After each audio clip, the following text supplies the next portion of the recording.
tua. Namun sebelumnya marilah kita bersama-sama berdoa mohon pimpinan dan pencerahan dari Roh Kudus. Kita berdoa. Tuhan Allah Bapa kami di surga, kami sungguh merasa bersyukur karena sebagai anak-anak tebusan Bapa Kau mau memelihara hidup kami. Firman-Mu Kau sediakan bagi kami, agar supaya hidup kami selalu diterangi, sehingga kami tidak tersesat. Oleh karena itulah Bapa, kami rindu untuk selalu belajar dari firman Tuhan. Namun dengan jujur kami mau mengaku akan keterbatasan, kelemahan, dan kekurangan kami untuk mengerti akan firman Tuhan. Oleh karena itu dengan segala rendah hati kami Bapa, kami mohon kiranya kuat kuasa Roh-Mu yang kudus mau mencerahkan hati pikiran kami. Dan kiranya sebentar ketika firman Tuhan kami beritakan, kami dengar, dan kami renungkan, Engkau sendiri Tuhan juga yang akan memberikan pada kami pengertian yang baik dan pemahaman yang benar. Agar supaya Bapa kami boleh pulang dengan dibekali oleh Tuhan. Dan kami benar-benar boleh merasa terpelihara dalam hidup kami ini. Bapa di surga, kami rindu untuk mendengar firman-Mu. Berfirmanlah, kami siap untuk mendengar. Demi Kristus, Tuhan, firman yang hidup. Amin.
Demikianlah saudara pembacaan Alkitab kita.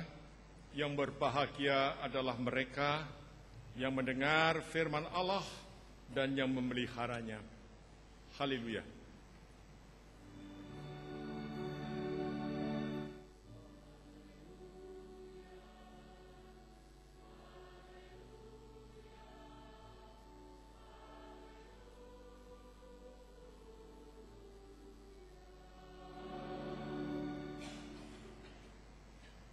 Saudara-saudara sekalian yang dikasihi Tuhan dan yang saya kasihi, saya yakin bahwa saudara semuanya termasuk saya merindukan untuk hidup bahagia. Bukankah demikian, saudara? Mudah-mudahan yang muda-muda juga demikian. Ya, siapa tidak? Kita semua tentu menginginkan hidup bahagia. Saudara-saudara sekalian, firman Tuhan, khususnya ayatnya yang pertama mengatakan, berbahagialah orang yang takut akan Tuhan. Saudara-saudara sekalian, mengapa dikatakan demikian? Orang berbahagia takut akan Tuhan. Apakah bahagia dengan takut itu pas, saudara? Saudara-saudara sekalian, biasanya orang yang takut akan Tuhan adalah mereka yang melanggar hukum Tuhan, yang menyimpang dari perintah Tuhan, yang tidak peduli akan ketentuan Tuhan, sehingga mereka takut. Tetapi mengapa di sini dikatakan bahwa justru orang yang takut akan Tuhan itu adalah orang yang berbahagia? Orang yang takut akan Tuhan dikatakan tadi dalam ayat yang pertama, yang sangat suka kepada segala perintahnya. Jadi saudara, rupanya orang yang takut akan Tuhan itu adalah orang yang takut untuk tidak melakukan perintah Tuhan. Atau dengan kata lain, saudara, orang yang sangat menyukai, menyenangi firman Tuhan, orang yang sangat suka dan mematuhi akan perintah Tuhan adalah orang-orang yang takut untuk menyimpang daripada perintah Tuhan dalam hidupnya. Dan itulah yang dikatakan sebagai orang-orang yang berbahagia, saudara. Saudara-saudara sekalian, tetapi apakah ini ukuran orang dunia, saudara? Orang dunia biasanya mengatakan orang berbahagia adalah mereka yang mempunyai kedudukan tinggi, yang mempunyai jabatan yang hebat dan dimuliakan orang, yang mempunyai kekayaan harta benda yang banyak dan mempunyai kesehatan walafiat sehingga dapat berfoya-foya. Bukankah demikian, saudara? Tetapi pertanyaannya, bagaimana mendapatkan semuanya itu? Saudara-saudara sekalian yang dikasihi oleh Tuhan, Injil Yohanes pasalnya yang ke-17 ayat 17 mengatakan demikian. Kuduskanlah mereka dalam kebenaran, firman-Mu adalah kebenaran. Saudara-saudara sekalian, kebenaran di hadapan Tuhan dinilai dengan firman Tuhan, bukan dengan falsafah manusia, bukan dengan prestasi manusia. Jadi saudara, orang yang hidup menurut firman Tuhan, orang yang menghargai dan mematuhi akan perintah-perintah Allah, inilah orang yang dipandang benar di hadapan Allah, saudara. Dan saudara-saudara sekalian, mari kita perhatikan pembacaan kita tadi, ayat yang kedua, 3, dan 4. Apa kebahagiaan dari orang yang benar itu? Ada 5 hal, saudara, di sana dikatakan. Yang pertama ialah anak cucunya perkasa. Yang kedua, hidupnya diberkati, saudara. Dan yang ketiga, harta kekayaan ada dalam rumahnya. Dan yang keempat, kebajikan ada selamanya padanya. Dan yang kelima, hidupnya dalam terang. Dia tidak pernah hidup dalam kegelapan yang penuh dengan segala macam perbuatan yang kotor. Itulah, saudara, kebahagiaan orang yang benar. Kebahagiaan orang yang sangat suka akan perintah Tuhan untuk di dalam kehidupannya dilaksanakan. Berarti kebahagiaan itu tidak bagi dirinya sendiri, tetapi termasuk anak cucunya. Dan hidupnya diberkati, kekayaan juga ada padanya. Kekayaan yang diperoleh seturut dengan firman Tuhan. Dan kebajikan ada padanya selamanya. Hidupnya selalu dalam terang, saudara. Saudara-saudara sekalian, inilah kebahagiaan yang sejati yang tidak hanya mengenai materi dan fisik saja, tetapi inilah kehidupan bahagia yang meliputi baik badan, jiwa, dan roh. Dan saudara, ayat kelima dari pembacaan kita tadi mengatakan, mujur orang yang menaruh belas kasihan dan yang memberi pinjaman, yang melakukan urusannya dengan sewajarnya. Saudara-saudara sekalian, orang benar adalah orang yang mujur, orang yang beruntung. Beruntung bukan karena prestasinya, bukan karena usahanya yang mungkin sekali tidak menurut perintah Tuhan. Tetapi orang yang mujur adalah orang yang hidupnya menaruh belas kasihan kepada orang yang lain. Dan yang memberi pinjaman kepada orang-orang yang membutuhkan. Dan mengurus urusannya dengan wajar. Tidak justru memeras orang. Ini berarti saudara, kemujuran orang yang berbahagia, orang benar itu adalah yang tidak hidup bagi dirinya sendiri, tetapi juga hidup bagi orang lain sesamanya, terutama yang sangat membutuhkan pertolongan. Saudara-saudara sekalian, disinilah kita melihat bahwa benar dan kasih adalah dua sisi dari satu mata uang yang tidak terpisahkan. Dan kemujuran orang benar, saudara, dinyatakan dalam ayat yang ke-6 sampai 9. Mari kita perhatikan ayat 6 sampai 9 dari pembacaan kita. Ada 5 hal di sana dikatakan, saudara. Yang pertama, ia tidak goyah selamanya. Artinya ia selalu hidupnya teguh menghadapi segala cobaan, godaan, tantangan, pergumulan. Dia tetap teguh dan tidak goyah. Yang kedua, hidupnya tidak takut, saudara-saudara. Ya, tiada ketakutan. Karena apa? Karena dia selalu berjalan pada jalan yang benar. Dan hatinya penuh kepercayaan, saudara. Kepercayaannya bukan hanya di kepala. Kepercayaannya bukan hanya di dalam pengetahuan, tetapi di dalam hatinya. Dan keempat, peduli pada orang miskin, saudara. Ya, peduli pada orang miskin. Dan yang kelima, kebajikannya ada padanya selamanya. Inilah, saudara, warna orang-orang yang mujur menurut firman Tuhan.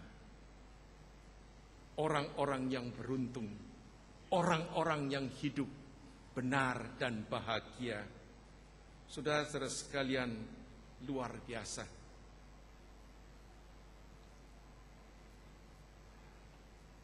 Perintah Tuhan yang utama apa?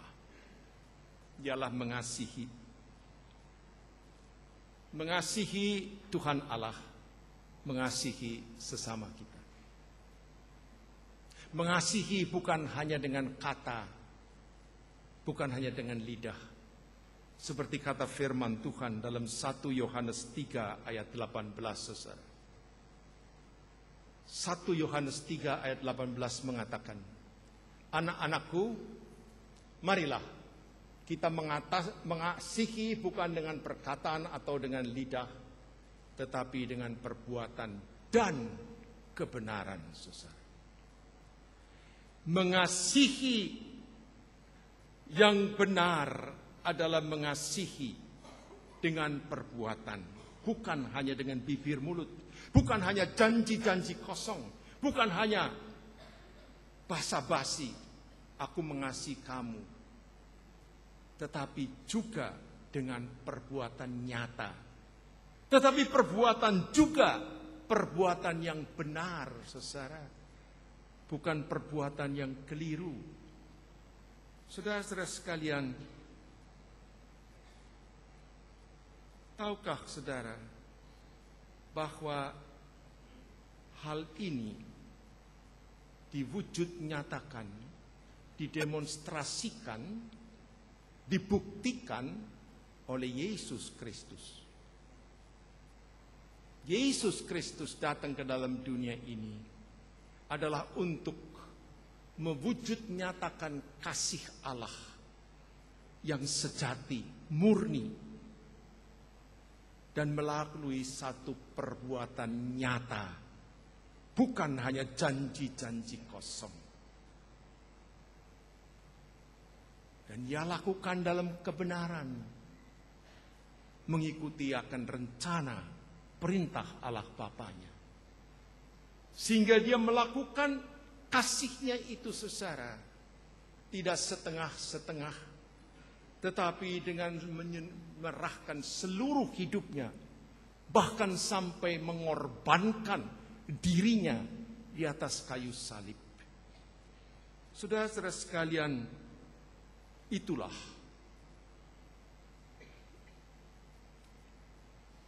hidup benar dan kasih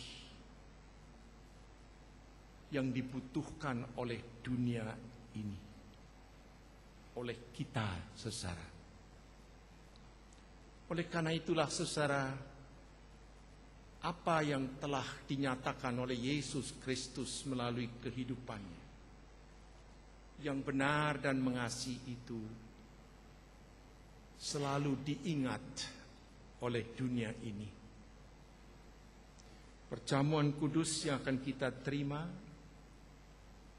adalah untuk mengingat, bukan hanya sekedar mengingat pengorbanannya di salib, saudara, tetapi mau mengingatkan kita akan kehidupan yang benar dalam kasih, saudara. Saudara-saudara sekalian yang dikasihi oleh Tuhan,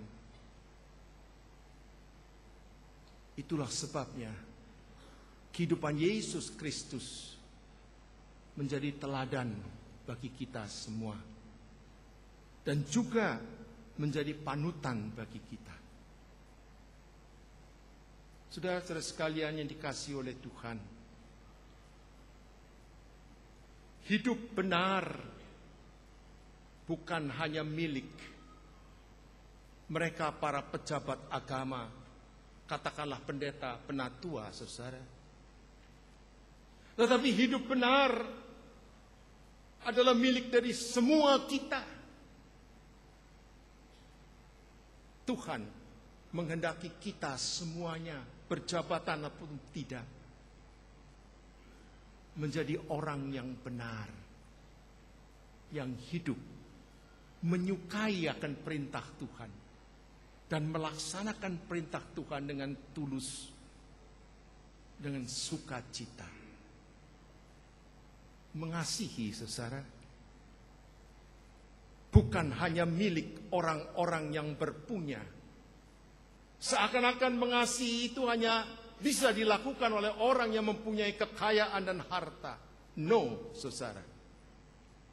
Orang sederhana, orang miskin juga bisa mengasihi. Mengasihi tidak selalu harus dalam wujud benda, saudara. Ya, oleh karena itu, saudara, tidak seorang pun yang tidak mampu untuk hidup benar dan mengasihi.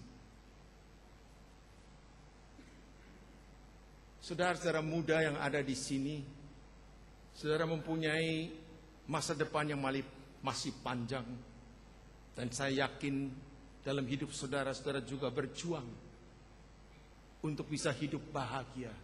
Bukankah demikian? Tapi saya mau mengingatkan, janganlah saudara berpegang pada paradigma dunia ini, di mana orang mengatakan bahagia harus diperoleh, direbut dengan kekuasaan, dengan kekuatan, dengan kedudukan, dengan harta. Meskipun caranya tidak peduli. Saudara-saudara sekalian, pengadilan-pengadilan membuktikan orang-orang yang tadinya jaya, konglomerat, berkedudukan tinggi, akhirnya menjadi penghuni lembaga permasyarakatan. Tetapi marilah kita perjuangkan hidup bahagia seperti yang firman Tuhan tawarkan sekarang ini, saudara, yaitu dengan paradigma hidup benar dalam kasih. Ya. Dan untuk hidup benar dan mengasihi sesama, ialah takut akan Tuhan dengan sangat menyukai akan perintah-perintah Tuhan. Karena memang perintah-perintah Tuhan diberikan bukan untuk membebani kita, bukan untuk membatasi kita, bukan untuk mengekang kita, tetapi perintah Tuhan justru diberikan karena Tuhan mengasihi kita. Dan Tuhan ingin agar setiap orang hidup bahagia dan diselamatkan. Dan saudara-saudara sekalian, dunia yang penuh kegelapan ini membutuhkan kehidupan yang benar dan penuh kasih itu. Baik di dalam rumah tangga, baik di masyarakat, bahkan di lingkungan lain. Mari saudara, sebagai anak-anak Tuhan yang telah menerima kebenaran dan kasih kemurahan Tuhan, kita teladani Kristus dan kita laksanakan hidup benar dalam kasih di dalam rumah tangga kita, di dalam lingkungan hidup kita, dan di masyarakat. Amin.